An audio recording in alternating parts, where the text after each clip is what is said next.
ये होता है पक्का, ये मत समझो कि किसी एक की बात है, सबके अंदर ये मन की चालबाजी जो तुम्हारे अंदर वही हमारे अंदर, तुम्हारे सबके अंदर। एक बार देख लेते हैं, हृदय में जलन होती है, पीड़ा होती, व्यथा होती, उपासक उसकी काट तो जानता है पर प्रयोग नहीं कर रहा, विषय आकर्षण के कारण काट जानता। उपासक तभी बना है जो उसको पता है। अगर उपासक है तो सत्संग सुना ही होगा, शास्त्र स्वाध्याय किया होगा, तो शास्त्र स्वाध्याय सत्संग इसी के लिए तो ज्ञान मिलता है, इन्हीं से लड़ने के लिए।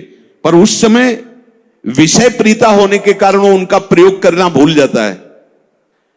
अब जो ये बात आई है इस पर समझना होगा। पहली बात तो हमने पूरी आपको बता दी कि कहीं हमको लड़खड़ाना नहीं, निराश नहीं होना, किसी भी परिस्थिति में निश्चित भगवत प्राप्ति होगी। चुप शांत, कहीं कोई इसमें तर्क की कोई गुंजाइश नहीं है। भागवत में लिखा हुआ, अगर मेरा भक्त है, अनन्य है, उसके हृदय में नाना प्रकार की विषय वासना है, तो मैं उसके हृदय में बैठकर उसको निर्विकार करता हूं। ध्रुवदास जी 42 लीला में कहते हैं, यद्यपि भक्त अनन्य जो विषय इंद्रियन बस होए, कर्मठ कोटि जितेंद्रियन ते संभलाय न कोय। यदि वो श्यामा श्याम का अनन्य है पर विषयी है तो करोड़ों कर्मकांडी और जितेंद्रिय उसकी समानता नहीं कर सकते, क्योंकि कर्मकांडी को कर्म पर विश्वास है, जितेंद्रिय को अपनी जितेंद्रियता पर विश्वास है, और इसको प्यारे जू का भरोसा है, लेकिन इसकी बराबरी कोई नहीं कर सकता। यद्यपि वो विषय, यद्यपि भक्त अनन्य जो विषय इंद्रियन बस होए।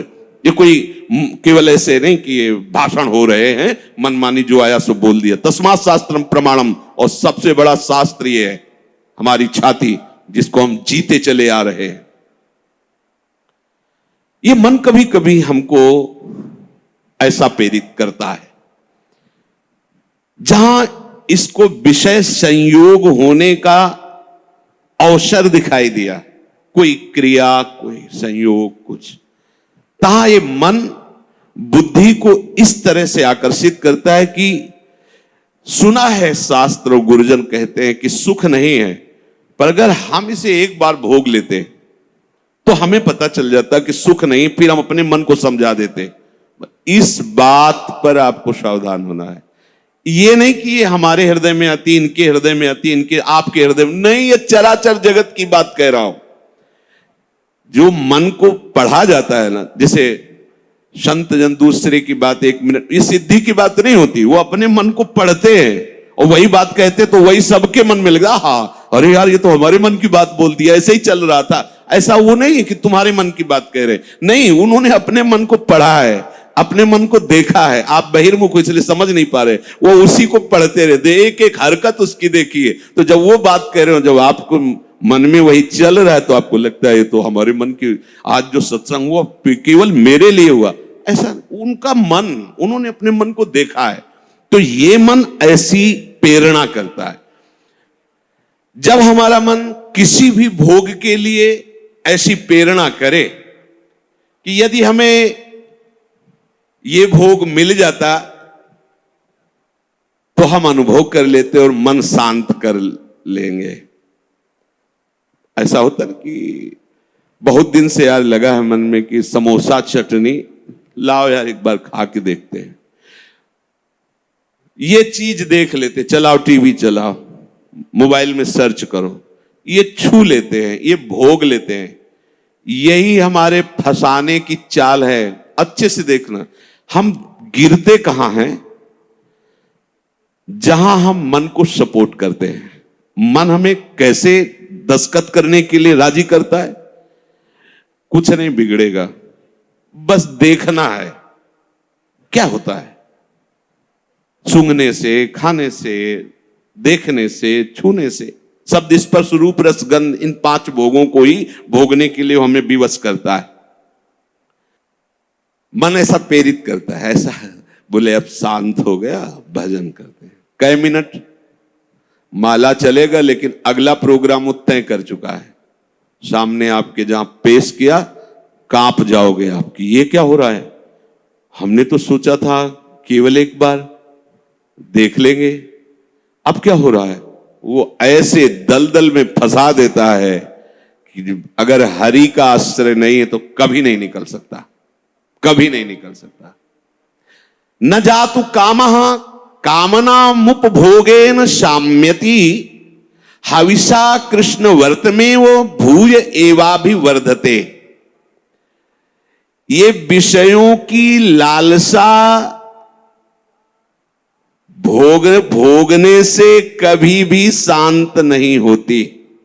ब्रह्म ऋषि महापुरुष इनके अनुभव की बात है। न जातु कामः कामनामुपभोगेन शाम्यति। समझ लो, मन को ठीक करने के लिए महापुरुषों के वचन ही शस्त्र हैं, वचन ही प्रमाण हैं। जब हमारा मन ये लालसा पैदा करता है तभी हम उसमें तदात्म हो जाते हैं, क्योंकि हम सुख के लोभी हैं। वो हमें सुख दिखाता है, बस ऐसे, बस उसी समय विषयों की लालसा हमारे सामने प्रकट की गई, मन ने प्रस्तुत किया। ऐसा समझ लो कि जीव एक राजा है और बुद्धि उसकी रानी है और मन उसका मंत्री है, और इस मंत्री ने चतुरता पूर्वक पूरे राजमहल को अपने अंडर में कर रखा है। जैसा यह चाहता है वैसा दस्तखत दोनों से करवा लेता है। मन, हमारी बुद्धि एक एक वृत्तियों पर अधिकार कर चुका है। अगर बुद्धि निश्चय करती कि गलत है, बिल्कुल नहीं सुनता और दस्तखत करवा ही लेता है, समझना। और राजा इतना अधीन हो चुका है बुद्धि और मन के कि वो कुछ निर्णय करता ही नहीं है। जहां जैसे रानी ने इशारा किया तो मंत्री ने कागज रख दिया, उसने दस्तखत कर दिया, पढ़ा भी नहीं कि है क्या ये। अगर वो पढ़ ले और वो रानी और मंत्री की अधीनता को समझ जाए कि मैं इनके अधीन हो रहा हूं, तो आप समझो 1 सेकंड में पूरा सिस्टम ठीक हो जाएगा, क्योंकि वो सर्व सामर्थ्यशाली है। बस चूक यही हो रही, आज तक कभी उसने पढ़ा ही नहीं कि क्या पेश कर रहा है, बस दस्तखत कर दिया। उस राजा की क्या दुर्दशा होगी जिसकी रानी और मंत्री भी उसके खिलाफ ही खड़े हुए हैं और उसको लग रहा है सब अनुकूल है। उस राजा की क्या दुर्दशा होगी। क्या है वो राजा, किस बात का राजा है? वही दशा इसकी है। ईश्वर अंश जीव अविनाशी चैतन्यमल आनंद सुख राशि। वो जीवात्मा बुद्धि की प्रियता में, मन की सलाह में फंसकर निकृष्ट भोगों में, कहां आनंद राशि, कहां चिदानंद घन स्वरूप और कहां मलिन प्राकृतिक भोग, हर में दस्तखत। सोच ही नहीं पा रहा है। ये लो, मांस लो, मदिरा लो, व्यभिचार लो, ये सब में दस्तखत। यही दुर्दशा हो रही। बिना दस्तखत के तुम्हारे ये मन रूपी मंत्री और बुद्धि रूपी रानी कुछ नहीं कर सकती। ध्यान रखना, तुम्हारा सपोर्ट आवश्यक है उसको, और वो तुम्हें 1 सेकंड के कम हिस्से में अपने में कर लेता है, क्योंकि आप इतने आसक्त हो चुके हैं बुद्धि में और मन में कि वो निर्णय मन और बुद्धि का न मानकर सीधा अपना मानते हैं। मुझे ये चाहिए, मैंने ये भोगा, मैं ये भोगूंगा, सीधे। अब आप इस रास्ते को नहीं जान रहे, फंस रहे प्राय साहब। मैं इसके बिना नहीं जी सकता, वो इतना तो मुझे चाहिए ही। ये आज बहुत सोच समझ करके बातें दिमाग में बैठल ना, ये शास्त्रीय बातें कम, हृदय की बातें इसमें ज्यादा हम इसलिए कह रहे हैं कि यही हम लड़खड़ा जाते और यही हम फेल हो जाते हैं, और यही लगता है अब क्या है यार, किसी तरह जी लो बस। नहीं, संतों से शास्त्र इसलिए श्रवण किए जाते कि शास्त्र में जो लिखा है उसको तुम्हारे समझने की ज्यादा आंतरिक पहुंच नहीं है। संतों ने उसको जिया है और उस शब्द को उन्होंने स्वाद लिया है, फिर उसे जब बोलते हैं अपने अनुभव के साथ में एकदम दिमाग में आके बैठ जाता है। एक बार भी जिस इस देश में उतर गया भोगने के लिए, सिर्फ एकमात्र हरि के चरणारविंद है कि वापस ला सकते, दूसरे की सामर्थ्य नहीं। ये ऐसा दलदल है कि वो धंसता ही चला जाएगा, डूब जाएगा, नहीं निकल सकता, और नहीं निकल पाए आज तक। पूरे अनादि जन्म व्यतीत हो गए। आज हरि कृपा से, गुरु कृपा से साधु संग प्राप्त हुआ है, तो हमें ऐसे दलदल से निकाल कर ऐसे स्वच्छ और सुरक्षित स्थान पर उन्होंने खड़ा कर दिया। तो आप सब ध्यान दीजिए, ये मन आपको कैसे फंसाता है। ये आपके सामने आपकी कमजोरी पा गया है। क्या? जीव सुख समुद्र का अंश है, वो केवल सुख चाहता है। ये कमी पा चुका है कि इसको सुख चाहिए, और सलाह और दिशा दोनों गलत हो गई। सलाहकार मन प्रकृति से मिला हुआ है और दिशा विषय भोगों की तरफ चली गई।